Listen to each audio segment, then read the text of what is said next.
Hi, hello. Welcome to the episode of Isaiah's Newsstand. It's your host, Isaiah Edwards. The date is December the 9th, 2025. Hopefully this episode finds you well, in good spirits and high hopes. As for me, I'm doing pretty good. Happy Tuesday, everyone. Hopefully Tuesday treated you kindly. As for me, it was a good day. We started off, once again, it was slow and going, but we did get to work on time, which was dope. We love that. Clap it up, let's go. I noticed as I was pulling in, I was like, my lights don't look right. Like I could just kind of tell from the reflection off of the building as I was parking, and I was like, oh yeah, it would line up if the other headlight went out. So I got out and I checked, and I'm like, sure enough, headlights out. So I was like, okay, so we got to deal with that today, and I was definitely very tight on Monday. So I was like, okay, what are we gonna do? How are we gonna do it? But we found a way to kind of move some things around and make it all work. So I was like, okay, cool. So that was like the main problem thorn of the day. But overall, the day was good. I got into work and I noticed that there weren't that many buggies to start off. They had already had someone working, getting a jump on the work.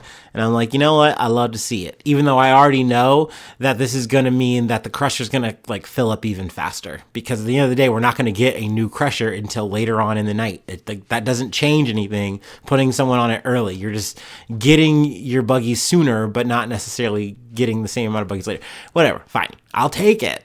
So, I get into work. We get going, we get in the mode. Overall, the day was good. It was solid. Still much too cold, and I remember telling myself, actually, I don't even need the extra layer. It's gonna warm up today. It's gonna be in the 40s. I'm already on some Midwestern head ass shit, and I'm glad I stopped myself at the door and I said, "You fucking get that fleece jacket on that. Get it. Go now." And I got it because it was freezing, and I already was mad that I didn't have my gloves throughout the day. But hey, it's whatever. We move. On my lunch, I did go to AutoZone, got the headlight like a true mechanic. I'm not gonna lie, I popped open the YouTube just to make sure, and I had it running as I was doing it, and I was like, okay, we got it done much quicker this time, so love that, no problems. Certified headlight changer, I got you, hit me up. But then we boot scoot and boogied back to work, and I did all of this on my break so that I could get to the gym on time. Just full disclosure, that is why. I knew that if I had, ran it back, even though I knew what to do, there was a chance that I was just gonna, bleed into my gym time. So I didn't want to do that. I'm still determined, y'all. And so I get to the gym after work, and overall, it was a good gym session despite being a busy Tuesday. I was able to get on the Smith machine. I was able to get on free weights. I will say, while I was on free weights, I had to jump over to the Smith machine because it just opened up. And I was like, okay, I got pretty much everything but the barbell work that I like to do. That's fine. We can just skip that for today. And got on the Smith machine, had good movements there. Love that. Was able to get my core work, my, pretty much all my filler work, sans maybe one machine. So it all worked out in the end. I think I did grab a barbell and just kind of, made it work for me. But just had to do it standing, which I hate. I prefer to do those things sitting, just for the, the preservation of my back long term. You know what I mean? And other just random joints. This is 30 type shit. Anyway, overall though, good workout. Got the cardio in too as well. Like I said, love to see that, especially for a Tuesday. On a Tuesday, no less. So yeah, we'll take those. We'll take that. Got home, had my little nut cup, and then, did some research, and here we are, ready to yap it out. So yeah, let's go ahead and do our startup, and let's get into some news. Man, I'm definitely feeling the end of the year vibes. there's like this, and it sucks too because we're still in peak. I still have to be like vigilant. I still have to be aware. But it just feels like all around me, everything's kind of lulling. Like not necessarily at work, but just I don't know, man. It just feels like everyone's kind of ready to just be gone fishing. You know what I mean? Like just get out, have a good long vacation, call it a year. And I'm with that. I wish I was them, but so it goes. We got to march along for the next like couple weeks or so at the job and just, really just stay on it.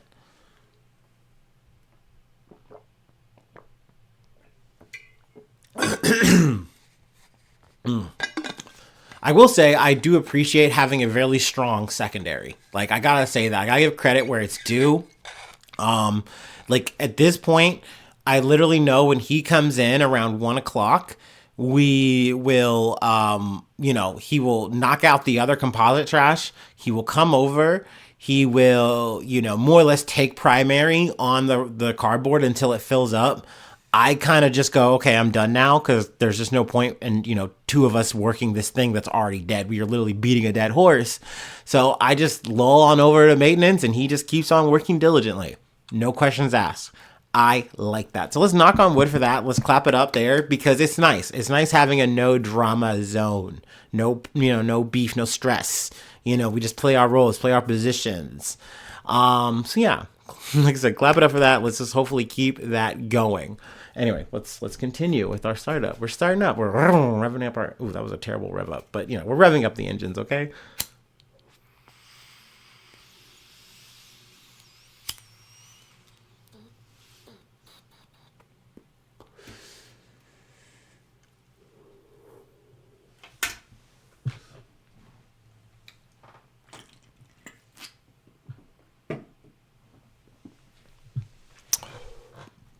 All right. From the Associated Press. The new fighting between Thailand and Cambodia is rooted in old enmity. A history of enmity between Thailand and Cambodia over competing territorial claims has broken into open combat again, just a few months after the two sides agreed to a ceasefire promoted by U.S. President Donald Trump to end their border fighting. The two Southeast Asian nations fought in July for 5 days in and around disputed frontier territory, causing dozens of civilian and military deaths and the evacuation to safety of tens of thousands of villagers on both sides. On Monday, the heaviest fighting since the ceasefire erupted. While it is unclear who took the first shot, Thailand launched airstrikes along the border as ground combat also broke out. I do believe that there has been casualties on both sides since the ceasefire has been violated. Now they go through, the history here. They cover some spots. Truly, we could go the whole podcast talking about Thailand, talking about Cambodia. Just the historical context involved, the political, things at play in both countries, between both countries. There's so much to cover. Which we're not going to be doing all of today. But I did just want to at least highlight, because this is an important update since we last talked about it, I believe, in July. Also, another article I wanted to reference, even though I did have to go over the river and through the bush to even read it, from the BBC. Thousands flee Thai-Cambodia border after deadly clashes. So yeah, I just wanted to, at least come back with this update. I would imagine that we will be coming back again to the region to talk about what's going on. Maybe we can then go through maybe another recap, more details. But yeah, it's definitely unfortunate that, the ceasefire hasn't held, indefinitely. Hopefully things can get locked back down. I know that it seems to be a running question of, is Donald Trump going to necessarily have to really keep his eye on it? Though I really hate this because it just feels like media is giving him credit because he has said hey, I was involved and it took me doing this. But really it's no, both parties kind of saw you in the room and they said, okay, well, this is the pressure. Both parties are trying to cater to the U.S. They're trying to cater to Donald Trump. So they know that it's hey, if he really wants us to stop, fine, we'll stop. But, here we are back on.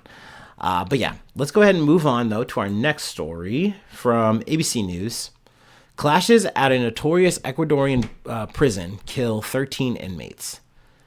Clashes that erupted among prisoners in one of Ecuador's most notorious prisons left 13 inmates dead, authorities said Monday, as the country grapples with drug violence and narcotic shipments that are often run from inside prisons. The violence broke out on Sunday following the detonation of an explosive device outside the Machala prison in southwestern Ecuador, according to the National Service for People Deprived of Liberty. The prison agency said an investigation was underway and forensics teams were examining the dead to determine how they were killed. Prisons in Ecuador have remained dangerous despite government efforts to boost security by bringing in the military. Last month, 31 inmates were killed in Machala after efforts to transfer a group of inmates led to a riot. And in September, a fight between members of two gangs left 14 prisoners dead at Machala. Ecuador's homicide rate has tripled over the past 4 years as the South American nation becomes a key transit point for cocaine shipments headed to Mexico and the United States. Gang members behind bars in Ecuador run extortion rackets and drug shipments from prison. On Monday, legislators from Ecuador's ruling party presented a bill to amend the nation's constitution so that it would be harder for prisoners to gain special benefits like reductions on their sentences. Which, I know that maybe this is a fucking hot take in these fucking times, but I'm against this. I don't think that this is going to stymie your crime by saying, hey, we are going to make prisons like more draconian, more brutal for you. This is going to be harder. You're going to be stuck here for longer. That doesn't necessarily engender any kind of change in a person. It just that lets you know that, hey, I'm going to be in here for even longer and I'm still down to do what I'm going to do. So I just think it perpetuates the cycle. Once again, we could go all day talking about that shit. Last year, dozens of prison guards were abducted. Oh, we've talked about this before. We'll continue. Last year, dozens of prison guards were abducted and a television station came under attack after one of Ecuador's most notorious prison gang leaders escaped from prison. The outburst prompted President Daniel Noboa to declare a state of emergency and issue a decree which states that the country is in an internal conflict against drug cartels. So yeah, I mean, kind of more details from there. It's we can go ahead and close it from there. But definitely, it's unfortunate that you're just seeing more and more of these situations. But also, you know, maybe this is just a Virgo and me coming from this angle. To see Noboa, you know, someone who was like, hey, vote for me. I'm going to make this crime problem. I'm going to get it under control. You know, it's going to get under my fist and we're going to fucking handle it. To see that nothing has fucking changed since he's come into power. And as he's tried to extend power, you know, in terms of just like having a state of emergency, you haven't fixed anything. And I'm not saying he was supposed to snap his fingers and like, you know, things are just going to be changed and different. But the fact of the matter is, this is still something that is continuing to be out of control, out of hand. So in my mind, in my eyes, I don't think that this method is really working. So I don't know, but it is what it is. Actually, I will end with this factoid. The international agency recorded at least 591 killings in Ecuador's prisons from 2020 to 2024. All right. Anyway, let's move along. Let's take it to the States. From CBS News. Shooting at Kentucky State University kills one. Suspect in custody, officials say.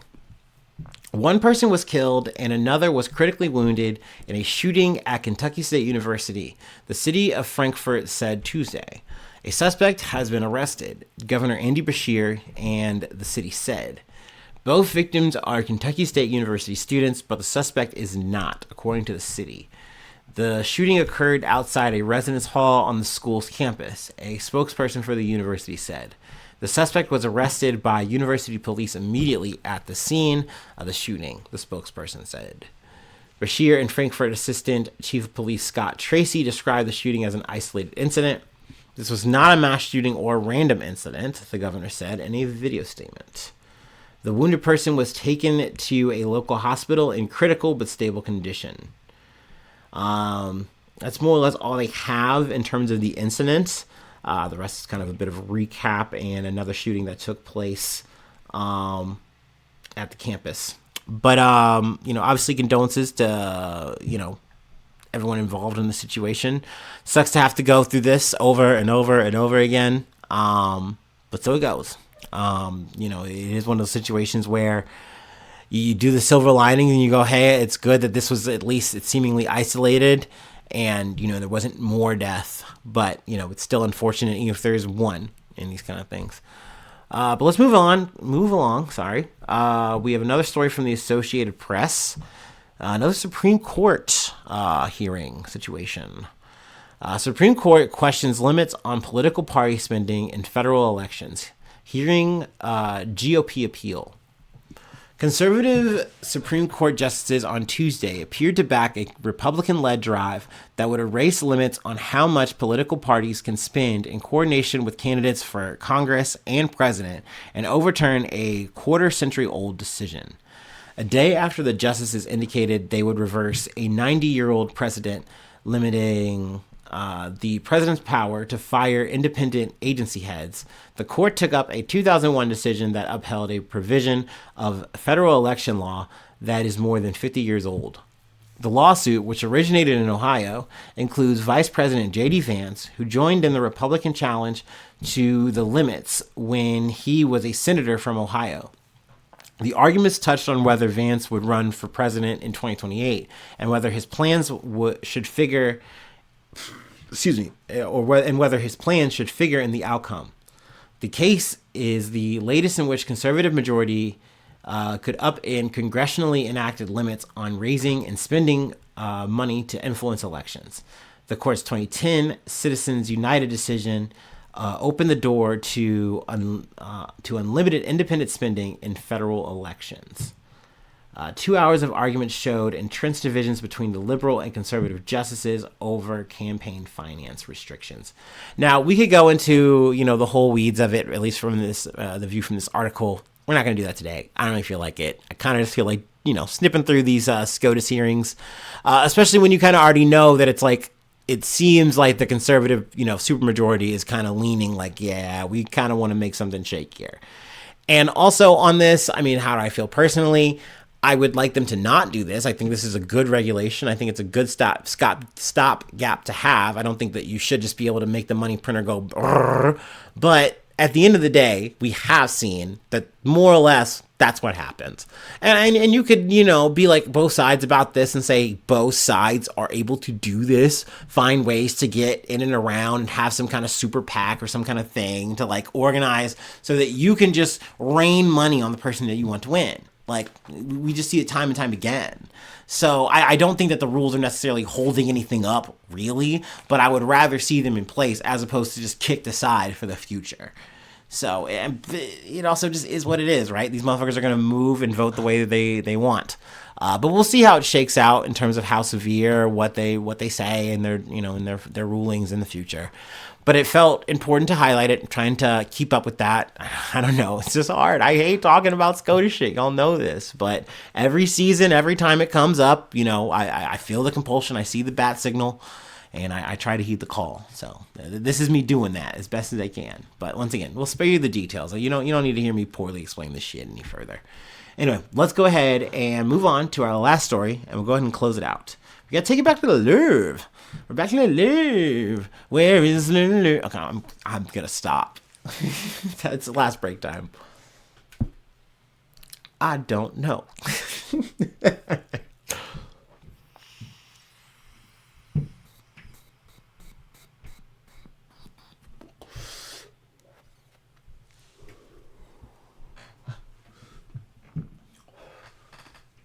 Really, this is a story of how is the Louvre, not where is the Louvre.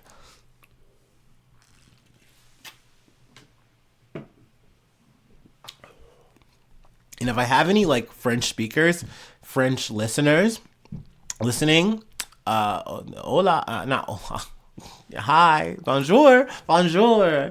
I know I'm terrible with pronunciations. I'm terrible with accents, but classic American. Anyway, ooh-wee, everything's coming together. From ABC News.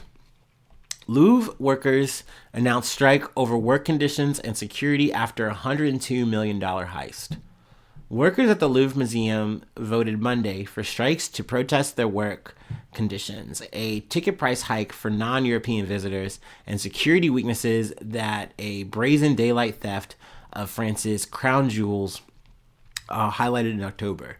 In a letter announcing the strike action starting next Monday, which was addressed to France's culture minister and seen by the Associated Press, the CGT, CFDT, and SUD unions asserted that the visiting the Louvre has become a real obstacle course for the millions of people who come to admire its huge collections of art and artifacts.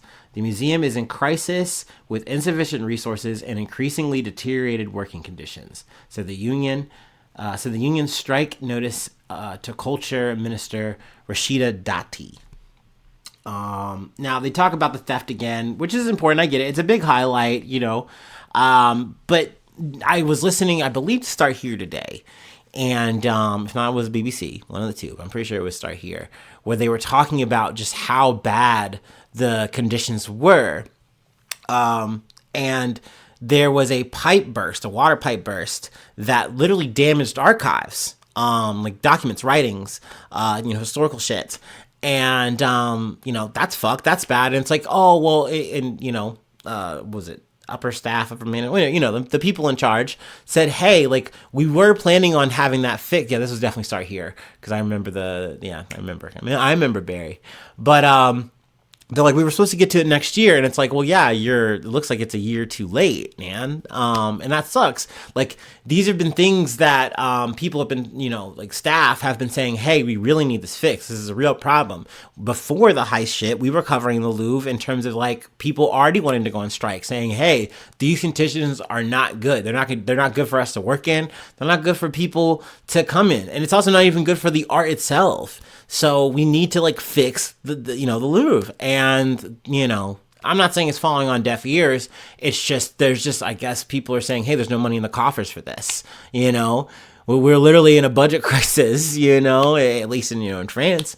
We've covered it a little bit. Actually crazy that there hasn't been more talk about that lately.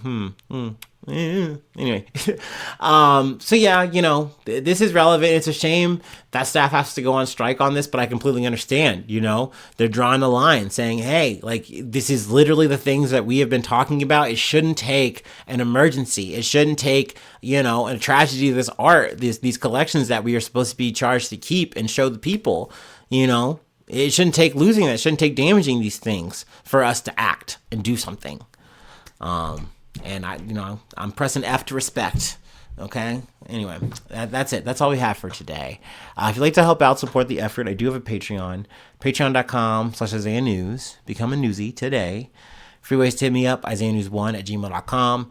Feel free to follow me or the podcast on any of the socials. Subscribe to the YouTube, follow on TikTok, follow on Spotify, follow on Apple Podcasts, wherever you like to listen. Let's see, leave a like, leave a cool comment, not just any comment, preferably a cool comment. Sharing is caring. 5 stars if you're on Spotify or if you're on Apple Podcasts. But by all means, kick rocks to all that if you don't want to. I appreciate it if you've made it all the way to the end of this episode. Thank you. You're great. You're awesome. This is why I do it. I do it to be able to just yap to my friends, to my family, to random strangers. Okay, I just love doing this, and if you made it all the way this far, this is the kudos to you. Thank you. Hopefully the AI chapter thing is not giving the spoilers away, and I know sometimes it will, and that's okay. It is what it is. But I really just want to say that I appreciate you. I really just thank you so much as we close out the year. I cannot stress enough that I really am just so thankful that you are rocking with me like this. Anyway, thanks so much for tuning in. Thanks so much for being a friend. And hopefully I see you soon for some more good news. I love ya. Bye-bye. Mwah.